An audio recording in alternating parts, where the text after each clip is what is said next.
We got a lot to talk about. We got quite a bit to talk about. There's 2 new trailers of Guilty Gear, right? One that they dropped right as soon as we finished last stream. They dropped a new trailer, and then they dropped one today. There's also like, the people already have been breaking this out, like have been breaking this down, and they've already like pulled out a bunch of stuff from it. Like I'm coming late to this party, but like I'm fucking looking at this regardless. Okay, so first things first, Guilty Gear looks fantastic. Guilty Gear looks so fucking good.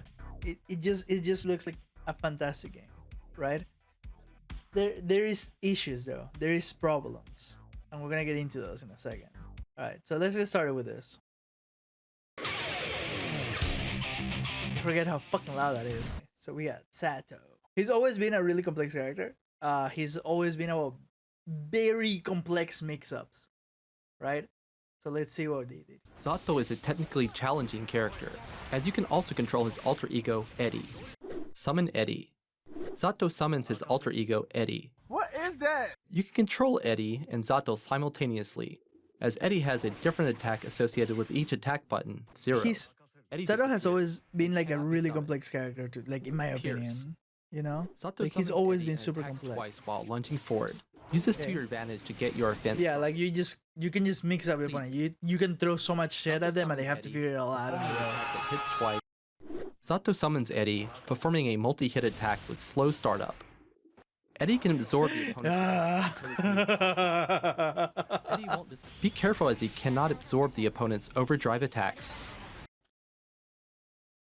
Hold on, can we just talk about how good that animation looked for a second? Hold up. However, like, look at this. Frame by frame. Ramletal has never looked this good. That looks so good. Invite hell, and can even move to the other side of the opponent. You see, so that's very in character. He's all about like it deals more damage. Weird mix-ups back and forth. He's being behind you, in front of you, throwing you these he makes it all these problems for you, and you have to learn how to solve them in reaction. You have to read things as they come. So it's just like he did that first. He did an overhead that I have to block standing, and then I have to block crouching, and then that's pretty much what this character has always been. But there's an issue, and we'll get to that in a second. Use Pierce as a poke against grounded opponents, and Leap against aerial opponents. Oppose works well against opponents when they try to attack Eddie. Use Pierce as a poke against grounded opponents, and Leap against aerial opponents. There's a clip somewhere, right? Oppose works well against opponents. I thought it was gonna be in this trailer. It might have been somewhere else. I think it was maybe in a fight, where they show that one of his moves that used to be like his go-to, I think it's that's a lot, right? Which is this drill that comes from the bottom. That used to be a low hit, so you had to block it crouching, right? And they made it like they showed it off in a fight that was actually a mid hit. Like you can just block it like standing. So I think it was in one of the fights where he just throws this mix up, and I think it was against a Soul. Soul is just like blocking standing. He's just like, oh, you're done. Okay, you're eating this. They made that some of his moves don't mix you up like before. Protect yourself, you know, from the opponent's attacks. So people are mad about it. The game still looks fucking fantastic. Like the game itself, it looks pretty as fuck. So where we have the issue, right? Where the issue starts with Ramlethal. If you know Guilty Gear, if you're an average Guilty Gear enjoyer, right? You know that Ramlethal is pronounced Ramlethal, right? Just listen to this. Besides the really loud intro, I always forget that that's there. Just hear very closely to how he pronounces the name.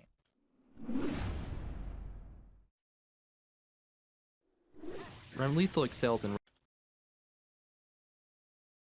It's Ramlethal, not Ramlethal.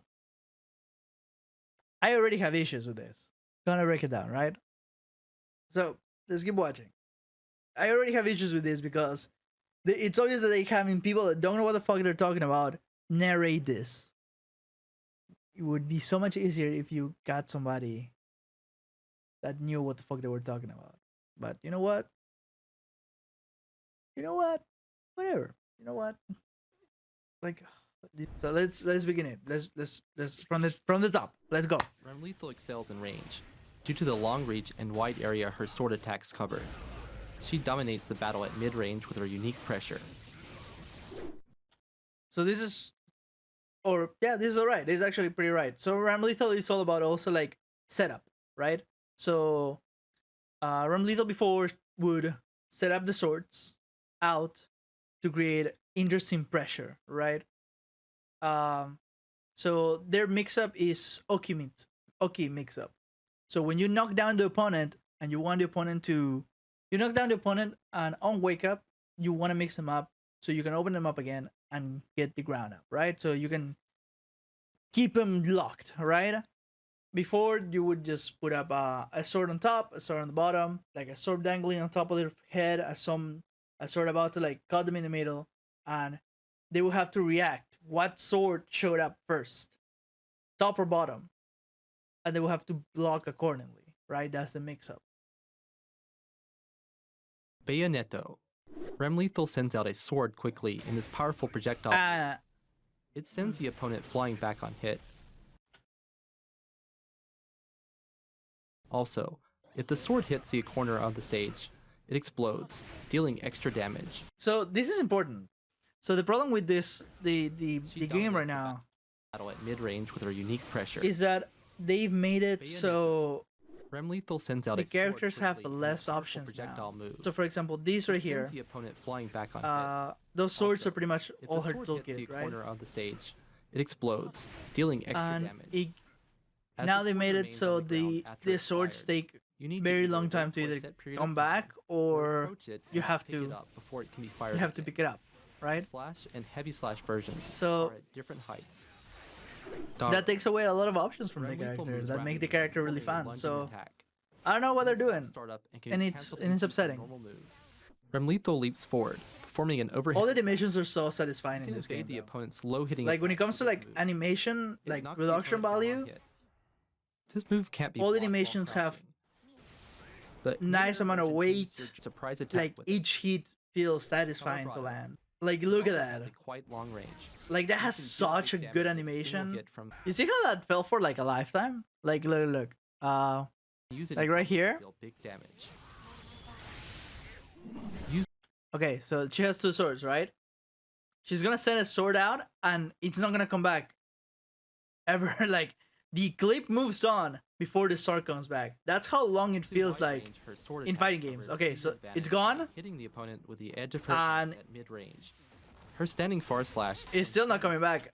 That was 3 seconds. That was less than 3 seconds, but it felt like an eternity.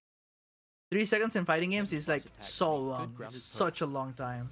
So these characters, this character had a lot more options before, and I feel like what they're doing right now, which is great for beginners, is they're making it so everybody's moveset can be seen in a single page, right? So when you look at this, you're like, oh, that's not a lot. You know, that's a few moves, but it's not crazy. It's not like Tekken 7 when you have literally a list of 110 plus moves, and that's just intimidating to learn. Right? So when the whole deal with Guilty Gear right now is that they're trying to make it so it is inviting to new players, right? They're trying to get new players into it, which is great, which is fantastic. Fighting games are such a niche genre that they need new players, right? The problem is this. I feel like what they're gonna do is the same thing like Street Fighter V has been doing already for a while, which is they're gonna start it off very subtle, like very simplified, right? And then over the course of how many years they support a game, you're gonna start adding slowly mechanics, which is great for new players, but sucks for older players. And I'm not even a new like an older player. Like I got into fighting games like about a year ago, maybe 2 years at this point, you know. And I'm a scrub, but taking away mechanics is just, it doesn't make the game fun, you know. Like I said before, it's like a good fighting game is like a three-course meal. Like once you start, you keep getting a little bit more, a little bit more, and learning a little bit more. And I know this is something like people really don't care about, like talking about like specific mechanics of fighting games, but that's the fun of it. Like that's the fun of competitive games, right? Like when people talk about like Fortnite, they're talking about like those like crazy build skills, like the specific mechanics on how they got through a build, or like how they edited something in such a specific way that they can shoot through it and whatever. When they're talking about like Valorant, they're talking about like those very specific smoke placements and very specific headshots and things like that. You know, very specific plays. The mechanics of the game. When it comes to fighting games, it's very similar. But since everything is being laid out in front of you, since it's just what you see on screen, it's all about the mechanics, the options that the players have to interact with each other, right? To put like problems for the opponent that they have to solve, that the opponent has to get through and solve and overcome in order to win the match. That's why I love that. I love that about fighting games. And it sucks that it seems that they're taking away too many options, you know? And I hope that I'm wrong. I really hope that I'm wrong, and that like when the game comes out later, in literally 5 days, they're gonna have a free demo that everybody can jump into, and I recommend it. When that comes out, we're gonna find out that they have plenty of options left, and the game still feels good to play. And the most important thing is the online, especially now. Fighting games are very fast. Even the slowest fighting games are very fast. You're talking about few frames in between moves that people have to react to and be very aware of, right? So usually fighting games focus a lot of the offline experience and not a lot in the online experience, right? But as the world expands and grows and gets smaller because of the internet, we need games with good netcode. And this is the first instance or of a major fighting game with what we call GGPO, which is the best possible netcode for fighting games. It's a whole deal explaining how that works. It's really interesting if you're into that type of stuff. I recommend you look into it. I'm not gonna get into it right now. And it sucks that we're on that situation. Thank you for coming to my tech talk about like why new game mechanics are hype, but they should have been there from the beginning. With this evasive Breaking the law.